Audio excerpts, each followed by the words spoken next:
Borrowers are freaking out right now because they are getting terrifying notices in the mail showing payments that they cannot afford. We're getting, hearing rumors of people getting payments that are like 50% of their income, and folks just don't know what to do right now.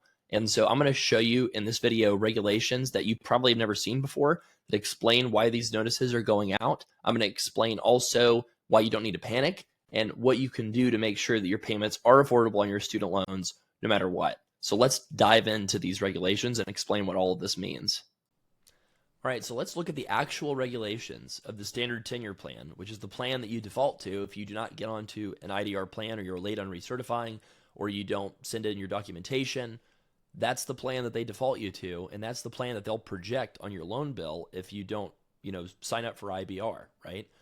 And let's look at what the definition actually says. So the standard repayment plan for all subsidized, unsubsidized, plus loan borrowers, regardless of when they entered repayment, and for direct loan consolidations who entered repayment before 2006. So the first part of this is all loans that are non-consolidated, right?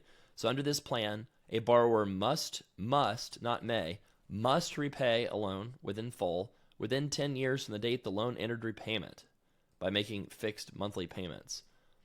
So a borrower has to make at least a certain amount of payments, and this talks about the amount may be adjusted to effective variable interest rates. That's really only effective of these loans before 2006. So what this is saying is the standard plan. Now read what this says, right? It must repay a loan within full within 10 years from the date of the date the loan entered repayment. So what happened during COVID? Everybody that was signed up for IDR got credit for repayment. They were in repayment, right? Which means that basically everybody's got 3 or 4 years of repayment credit unless you graduated during COVID or after. So what that means is, let's say that all you did was sign up for IDR in 2020. And let's say you had, almost 4 years of COVID forbearance. And let's say your total repayment plus COVID forbearance credit in repayment is 4 years so far. So that is 4 years of the 10 years from which you must pay the loan in full under the standard plan. So what happens is they tell you, hey, you got to recertify your income. If you don't recertify your income by a certain date, then the standard repayment amount for an unconsolidated loan is going to be something that is amortized for a 10-year repayment schedule minus the length of time you've already been in repayment.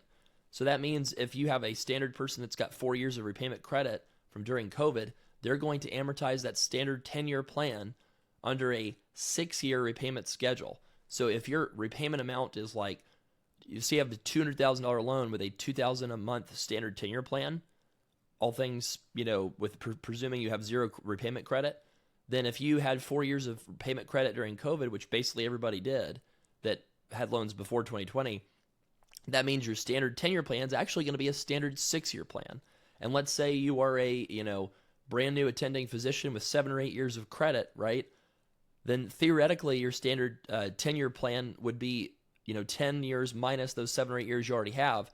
So that standard 10-year plan would actually be amortized to something like a crazy 2 or 3 year standard plan, which could be like, a huge amount of your balance, right? Like on a $200,000 loan, it could be $7,000 or $8,000 a month.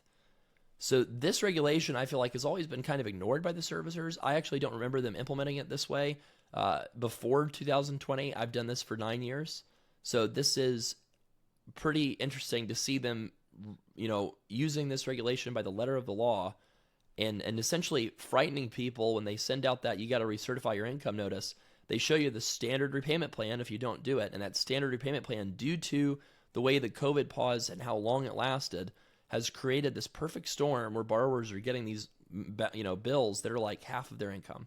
And that's why, because the standard repayment plan is amortized over the remaining length of time to have the loan paid off in full within 10 years of the date that it started repayment, which starting repayment does count for like IBR and pay. That is considered repayment, right? Now, I do want to show you a little bit of a distinction for consolidation loans. If I can find it here. Here we go. Standard repayment plan for direct consolidation loan borrowers entering repayment on or after 2006. So under the standard plan for consolidation loans, a borrower must repay a loan in full by making fixed monthly payments over a repayment period that varies with the total loan amount of the borrower's student loans, described in paragraph J of this subsection. So this is the schedule for the standard plan if you consolidate.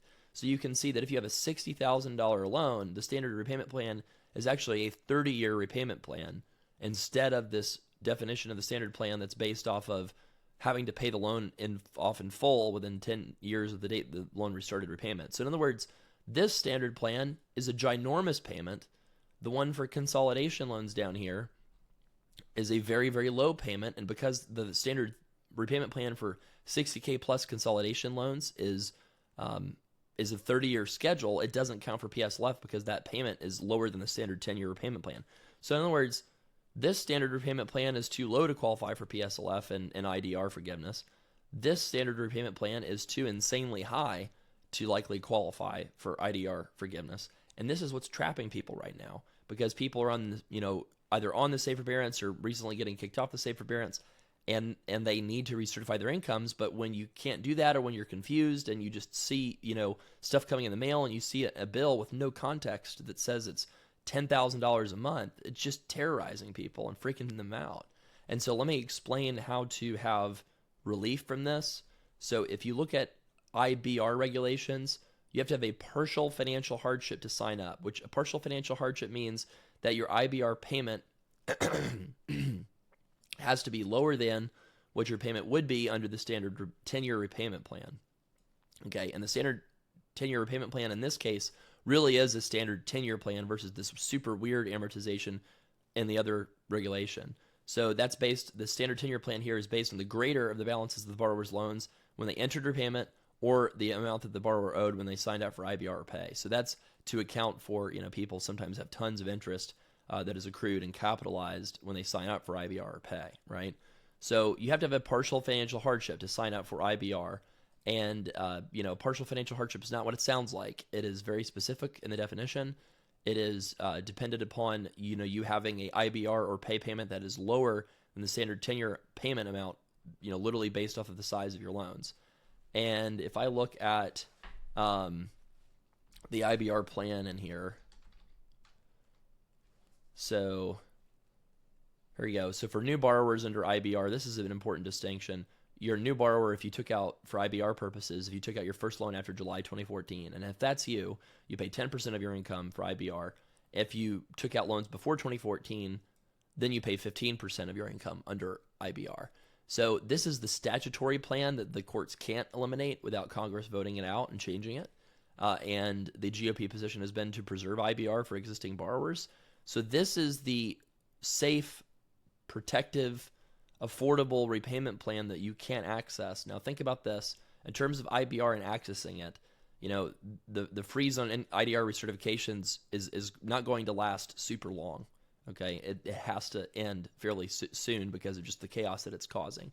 So probably by the time this video comes out, very shortly after I release this, that freeze is going to be gone. So if the solution to getting a terrifying amount of money per month as a bill in the mail is a couple things. First, know that your student loans are not actually late until about 90 days after it's due. So turn off auto pay, like if you need to, like ask for a forbearance, right? And you probably will be able to access IBR if your income is lower than the size of your debt. So if you're truly struggling, if this payment amount under the standard plan truly would be horrific, the IBR plan should be available to you. And you can get to that by going to studentaid.gov/IDR.